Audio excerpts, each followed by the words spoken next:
Hi viewers, welcome to our channel. ప్రస్తుతం మనతో పాటు దాము బాలాజీ గారు సీనియర్ జర్నలిస్ట్ ఉన్నారు. వారితో ఒకసారి మాట్లాడదాం. నమస్కారం సార్. నమస్తే. సార్, అమెరికా అటు ఆదానికి షాక్ ఇచ్చినట్టే ఇప్పుడు జగన్మోహన్ రెడ్డి గారికి కూడా షాక్ ఇచ్చినట్టు తెలుస్తుంది సార్. ఆయన పేరుని కూడా యాడ్ చేసేసారు. ఆయన మీద కూడా కేసు నమోదైంది అని వార్తలు వినిపిస్తున్నాయి సార్. మరి ఆయన మీద కేసు నమోదైతే ఎటువంటి పరిణామాలు ఎదురు చూసే అవకాశం ఉంది? మీరేం చెప్తారు సార్ దీనిపైన? యా ఇప్పుడు ఒక కొత్త వార్త వస్తుంది. అదేంటంటే జగన్ పేరు కూడా అక్కడ ఇండైట్మెంట్ లో యాడ్ చేస్తున్నారు అమెరికన్ ఏజెన్సీస్ అని చెప్తున్నారు. ఎందుకంటే మామూలుగా ఇప్పటి వరకు జగన్ని సపోర్ట్ చేస్తున్న వాళ్ళు లేదా స్వయంగా జగన్ కూడా నా పేరు ఉందా, నా పేరు లేదు, నా పేరు లేనప్పుడు నాకేంటి సంబంధం అని అడుగుతున్నారు. అట్లాగే అడ్వకేట్స్ చాలామంది కూడా నేషనల్ లెవెల్ అడ్వకేట్స్ కూడా అసలు ఎవరికి బ్రైబ్ ఇచ్చారనేది దాంట్లో లేనప్పుడు బ్రైబ్ అనేది ఎట్లా నిరూపిస్తారు, పేర్లు లేకుండా ఛార్జ్ షీట్లో ఇలా పెట్టడం అనేది నేను ఎప్పుడు చూడలేదని కూడా చాలామంది అడ్వకేట్స్ మాట్లాడుతున్నారు. అందుకని ఇప్పుడు ఆల్రెడీ 10 రోజులు అయింది కాబట్టి ఇప్పుడు అమెరికన్ ఏజెన్సీస్ FBI కానీ వాళ్ళు జగన్ పేరు పెట్టారు, ఎవరు ఇచ్చారు అనేది కూడా క్లియర్గా అదానీనే జగన్కి ఇచ్చాడు అనేది వాళ్ళు పెట్టారని చెప్తున్నారు. అయితే దానికి సంబంధించి ఇంకా డాక్యుమెంట్ అయితే రాలేదు, కానీ అమెరికా నుంచి కొంత వార్తలు అయితే వస్తున్నాయి జగన్ పేరు పెట్టారని. సో ఇప్పటి వరకు మనం అంటే నవంబర్ 20న ఈ ఇండక్ట్మెంట్ అనేది ఛార్జ్ షీట్ అనుకుందాం, ఛార్జ్ షీట్ అనేది వచ్చింది అమెరికన్ ఏజెన్సీస్. అక్కడ ఏంటంటే ఫారిన్ కరప్ట్ ప్రాక్టీసెస్ యాక్ట్ కింద అదానీ మీద, అజూర్ కంపెనీ మీద, ఈ రెండింటి మీద పెట్టాయి. వాళ్ళు ప్రధానంగా ఎందుకు పెట్టారంటే అదానీ అక్కడ ఫండ్స్ని కలెక్ట్ చేశారు. దాదాపు 2.5 బిలియన్ USD అంటే అమెరికన్ డాలర్స్ను అక్కడ ఇన్వెస్టర్ల దగ్గర, అక్కడ బ్యాంక్స్ దగ్గర, అక్కడ ప్రైవేట్ ఫర్మ్స్ దగ్గర నుంచి కలెక్ట్ చేశారు. వాళ్ళ దేశంలో ఎవరైనా ఫండ్స్ కలెక్ట్ చేస్తే ఆ కలెక్ట్ చేసిన కంపెనీ కానీ వ్యక్తి కానీ ప్రపంచంలో ఎక్కడైనా అవినీతికి పాల్పడితే అది వాళ్ళ దేశ చట్టం కింద నేరం అవుతుంది. కాబట్టి అదానీ అండ్ అజూర్ కంపెనీ అయితే అక్కడ స్టాక్ ఎక్స్చేంజ్లో కూడా రిజిస్టర్ అయిన company Azure global power limited, Adani greens private limited, green energy private limited. So ఈ రెండు కంపెనీలు అక్కడ ఈ మాల్ ప్రాక్టీస్ అంటే అక్కడ ఫండ్స్ కలెక్ట్ చేసి ఆంధ్రప్రదేశ్లో కావచ్చు, తమిళనాడులో కావచ్చు, ఛత్తీస్గఢ్, ఒరిస్సా, జమ్మూ కాశ్మీర్లో వీళ్ళు బ్రైబ్స్ చేశారు అనేది ప్రధాన ఆరోపణ. ఇందులో ఒక సివిల్ కేసు ఉంది, ఒక క్రిమినల్ కేసు ఉంది.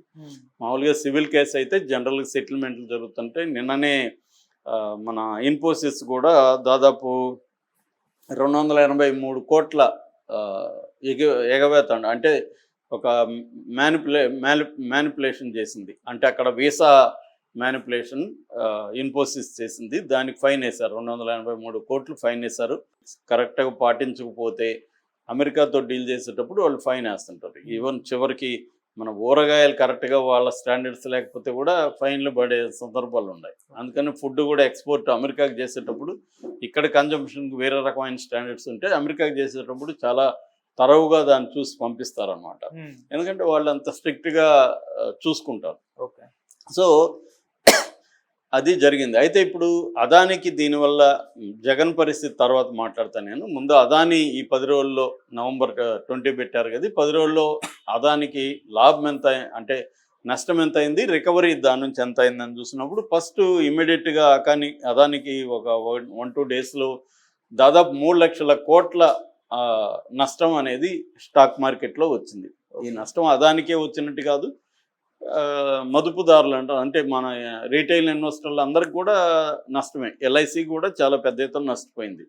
అంటే రీటైల్ ఇన్వెస్టర్లు కావచ్చు, ఇన్స్టిట్యూషనల్ ఇన్వెస్టర్లు కావచ్చు, వీళ్ళందరూ కూడా దాంట్లో పెట్టిన షేర్లు కొన్న వాళ్ళందరికీ నష్టం వచ్చింది. అయితే అదానికి అది మేజర్ ప్రాబ్లం అవుతుంది. ఎందుకంటే క్యాపిటలైజేషన్ అంటారు, ఆ క్యాపిటలైజేషన్ తగ్గితే రేపు పొద్దున షేర్ వాల్యూ తగ్గిపోతుంది.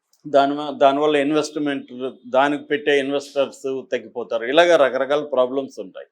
సో దాంతో ఇమీడియట్గా అదానీ వాళ్ళు కూడా రియాక్ట్ అయ్యి సెబీకి ఒక ఇది సబ్మిట్ చేశారు. అదేంటంటే మాకు అప్పులు ఉన్నప్పటికీ కూడా 53,000 కోట్లు క్యాష్ ఉంది, క్యాష్ రిజర్వ్స్ ఉన్నాయి, అట్లాగే లిక్విడిటీ కూడా బాగుంది, అంటే మేము క్యాష్గా మార్చుకునే పరిస్థితి కూడా ఉంది. కాబట్టి మా కంపెనీలకు సంబంధించి ఎటువంటి ఇబ్బంది లేదు అనేది సబ్మిట్ చేశారు. దానివల్ల కొంత నమ్మకం అనేది ఇక్కడ ఏర్పడింది. అట్లాగే టాంజానియా పోర్టుకి సంబంధించి టాంజానియా గవర్నమెంట్ మేము మా ఒప్పందం కంటిన్యూ అవుతుంది, మాకేమీ దాని ఎఫెక్ట్ అమెరికా ఆరోపించినంత మాత్రాన మాకు అదాని మీద ఏమీ లేదు, మాకు నమ్మకం ఉందని ప్రకటించింది. అట్లాగే అబుదాబిలో ఇంటర్నేషనల్ ఇన్వెస్టర్ కంపెనీ మేము అదాని కంపెనీలో పెట్టుబడులు పెట్టడానికి రెడీగా ఉన్నాం, మాకేమి ఇబ్బంది లేదని ప్రకటించారు.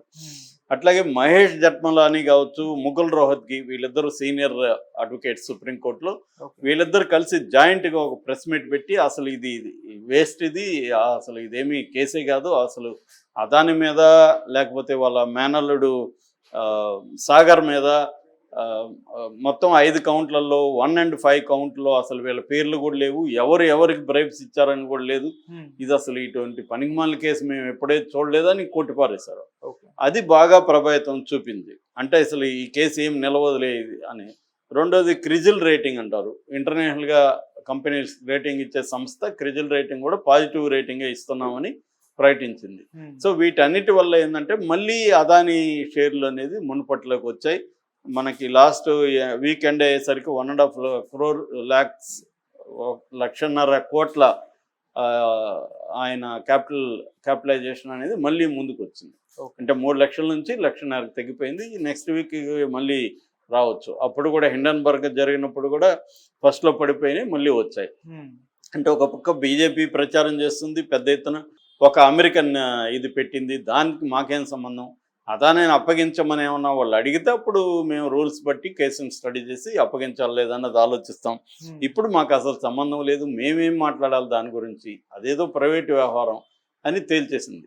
కాబట్టి ఈ రకంగా అదానికి అనుకూలంగా మీడియా కూడా అదానికి అనుకూలమైన మీడియానే ఎక్కువ ఉంటుంది. ఎందుకంటే ఈ దేశంలో మీడియా మెయిన్ స్ట్రీమ్ మీడియా అంతా కూడా అంబానీ చేతిలో అదాని చేతిలోనే ఉన్నాయి. ఫర్ ఎగ్జాంపుల్ లేటెస్ట్గా ఎన్డీటీవీ అదానినే తీసుకున్నాడు.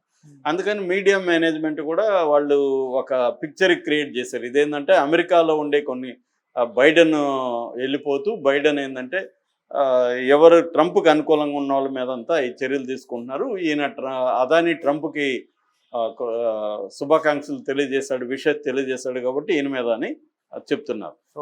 అయితే అదానికి నష్టం జరగలేదు దీనివల్ల అంటే జరిగింది. ఆల్రెడీ కెన్యా 2 ప్రాజెక్టులని క్యాన్సిల్ చేసుకుంది, ఒకటి ఎయిర్పోర్ట్ ప్రాజెక్టు, రెండోది పవర్ ప్రాజెక్ట్స్, ఈ 2 క్యాన్సిల్ అయిపోయినాయి. అట్లాగే ఫ్రెంచ్ కంపెనీ వచ్చి దాని పేరు ఫ్రెంచ్ కంపెనీ కూడా దీనికి పెట్టుబడులను మేము విరమించుకుంటున్నాం అని చెప్పింది. టోటల్ ఎనర్జీస్ అనే ఒక ఫ్రెంచ్ కంపెనీ. సో వాళ్ళు ఇప్పటి వరకు 20% ఈ గ్రీన్ ఎనర్జీస్లో పెట్టున్నారు, దాన్ని అయితే విత్డ్రా చేసుకోవట్లేదు, కానీ ఫ్రెష్గా మేము పెట్టడం అని పాజ్ చేస్తున్నాం, పాజ్ అంటే ఆపుతున్నాం అనేది చెప్పింది. దానివల్ల కూడా అదానికి ఇబ్బంది అవుతుంది. అట్లాగే అమెరికాలో ఉండే కొన్ని ఇన్వెస్టర్ కంపెనీలు అదాని దీంట్లో పెట్టుబడులు మేము పెట్టమని ప్రకటించేస్తాయి. అట్లాగే బంగ్లాదేశ్లో కూడా ఈయన పోర్ట్ నిర్మిస్తున్నాడు, హసీనా ఉన్నప్పుడు, దాన్ని కూడా వాళ్ళు పెండింగ్లో పెట్టారు. ఇక క్రెడిట్ రేటింగ్ సంస్థ ఫిచ్ అనే ఒక క్రెడిట్ రేటింగ్ సంస్థ ఆల్రెడీ అదానికి నెగిటివ్ రేటింగ్ ఇచ్చింది.